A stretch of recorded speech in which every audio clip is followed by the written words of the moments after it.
HSC 2026 পরীক্ষা শেষ হতে না হতেই শিক্ষা বোর্ড ইতিমধ্যে জানিয়ে দিয়েছে এইচএসসি 2026 পরীক্ষার ফলাফল কবে নাগাদ প্রকাশ করা হতে পারে।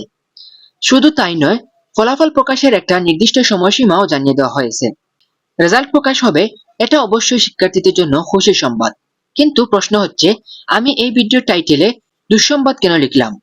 তোমরা কি জানো শিক্ষা বোর্ডের যে সময়সীমার কথা বলেছে সেটা কত তারিখ? তারা বলছে আগামী 9 নভেম্বরের মধ্যেই এইচএসসি 2026 পরীক্ষার ফলাফল প্রকাশের চেষ্টা করা হবে। এখন একটু চিন্তা করে দেখো, এই মুহূর্তে আগস্ট মাস চলছে, আগস্ট থেকে সেপ্টেম্বর 1 মাস, সেপ্টেম্বর থেকে অক্টোবর আরো 1 মাস, অক্টোবর থেকে নভেম্বর আরো 1 মাস, অর্থাৎ পরীক্ষা শেষ হওয়ার পর রেজাল্ট প্রকাশ করতে প্রায় 3 মাস সময় লেগে যাচ্ছে। আর এখানেই আমার প্রশ্ন, বিগত 10 থেকে 15 বছরের ফলাফল প্রকাশের সময়ের পরিসংখ্যান দেখলে সাধারণত এত দীর্ঘ সময় লাগেনি। 55 থেকে 60 দিনের মধ্যেই রেজাল্ট প্রকাশ করা হয়েছে। তাহলে প্রশ্ন হচ্ছে, এবার কেন এত বেশি সময় লাগছে?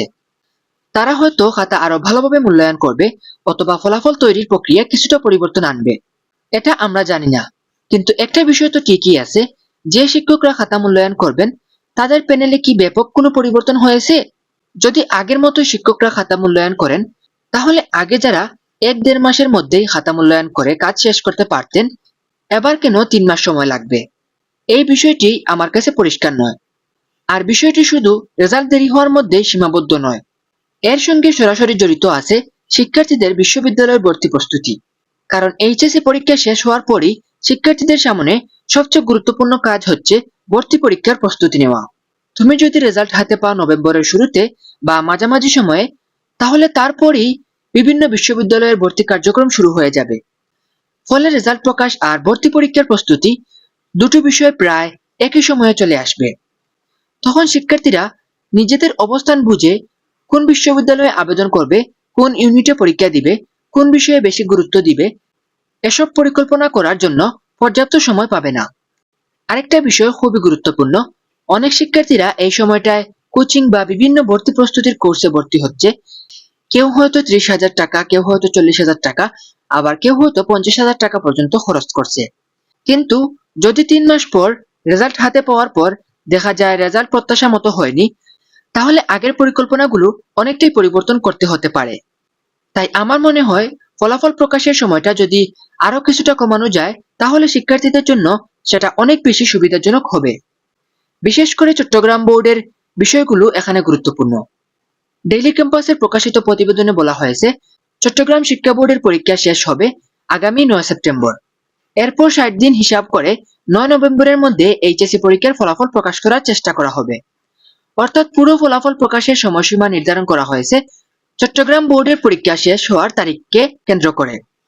কিন্তু আমার প্রশ্ন হচ্ছে, চট্টগ্রাম বোর্ডের পরীক্ষা শেষ হওয়ার কারণে অন্য বোর্ডগুলোর ফলাফল প্রকাশের জন্য এত দীর্ঘ সময় অপেক্ষা করতে হবে কেন?